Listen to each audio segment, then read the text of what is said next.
اللهم صل وسلم وبارك على محمد وعلى اله واصحابه اجمعين. يا صباح الفل وصباح الهنا وصباح الياسمين. صباح الفل على عيونكم يا احلى متابعين. صلى على الرسول، قول اللهم صل وسلم وبارك عليك يا حبيبي ويا شفيعي يا رسول الله. عظمة عظمة عظمة، اتحدى اي واحدة تعمل ايس كريم بالحلاوة دي. بجد حلاوة، طعمه، طعم. بص بقى، مفيش بعد كده خالص. مكونات في بيتك خفيفة لطيفة. هتحطها في الفريزر عندك لعيالك. بصراحة شوف الحلاوة، شوف الطعم.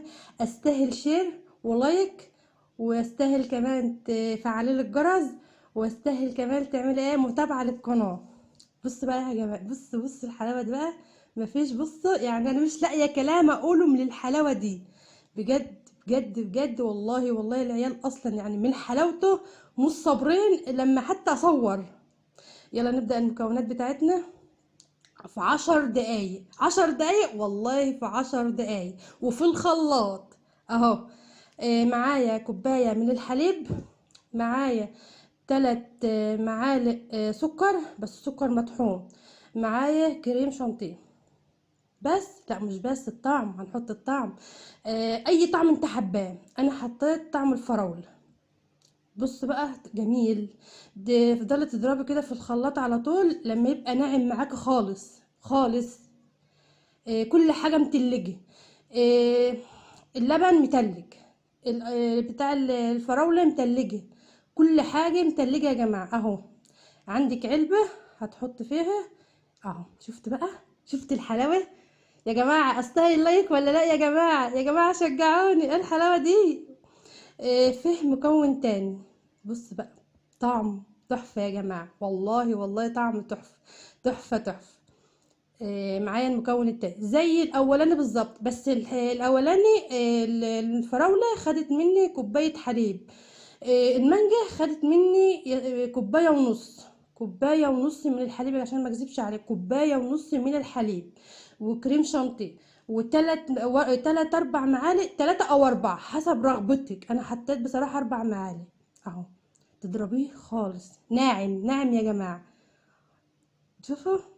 ما تنسيش بقى يا حبيبة قلبي تعملي لايك وشير وتتابعيني في القناة عشان يوصلك كل جديد.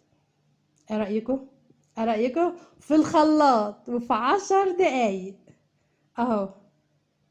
اللي بتعمل الايس كريم زي ما انا بعمله كده تكتب لي في الكومنتات. شفت بقى الحلاوة دي يا ولاد؟ شفت الحلاوة دي اهو.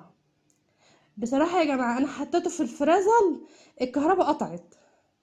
انتوا بقى عايزين تعملوه اعملوه بدري شوية وحطوه في الفريزر. هو بيقعد 3 ساعات اقل حاجة يعني. بص بقى، بص بقى، صلى على رسول الله، بسم الله ما شاء الله. شفت الحلاوة يا ولاد؟ بص يا حبيب قلبي، حطوه في الفريزر مدة طويلة، عشان انا اصلا عشان كنت بصور فطلعته وكان لسه طري. ديت كوبايات لو هي مش متاحة عندك مش مشكلة، بس انا جايباها عشان التصوير بس عادي، يعني لو مش متاحة عندك عادي. بصوا بقى يا جماعه، والله العظيم حلاوه مفيش بعد كده. ده كريم كراميل. انا بجيبه من عند العطار وكان متوفر عندي يعني. حابه تجيبيه عادي، مش حابه تجيبيه عادي برضو، بس هو للتزيين شكله حلو. برضه هقول تاني، لو انت ما عندكش الكوبايات ديت عادي، مش متاحه عندك مش مشكله، ما تجيبهاش. بس انا جايباها بس والله عشان التصوير مش اكتر يا جماعه. فانت لو حابه تعملها في اي حاجه عندك، اي حاجه متاحه عندك حطها فيه. شفت الطعم بقى؟ الله الله بقى، دوقي الحلاوه دي. اعملها في بيتك. موفره. بصراحه هتبقى عارفه المكونات بتاعتها عندك ايه. دي المانجا. حابه تعملها بالفانيليا، حابه تعملها باي طعم، جوافه، اي حاجه. اي حاجه عندك والله العظيم جميله وسهله. وطريقتها جميله وطريقتها سهله قوي قوي. هي حاجه بسيطه بس بتفرح العيل، وهتبقى عندك في الفريزر. ومش كل شويه عيل يقولك ايه انا عايز ايس كريم اهو. جبتها بغطاها اهوت وغطيتها. والله العظيم يا جماعه هي بصراحه ما باتتش. العيال كلوها بسم الله ما شاء الله، اللهم بارك الله اكبر. ما تنسيش بقى في اللايك يا حبيبه قلبي، وتفعلي الجرس كده. تشتركي معايا في القناه عشان يوصلك كل جديد. وصلي على الرسول وقول اللهم صل وسلم عليك يا حبيبي ويا شفيعي يا رسول الله. دعوة بقى من القلب كده لولادنا اللي في الامتحانات دولت.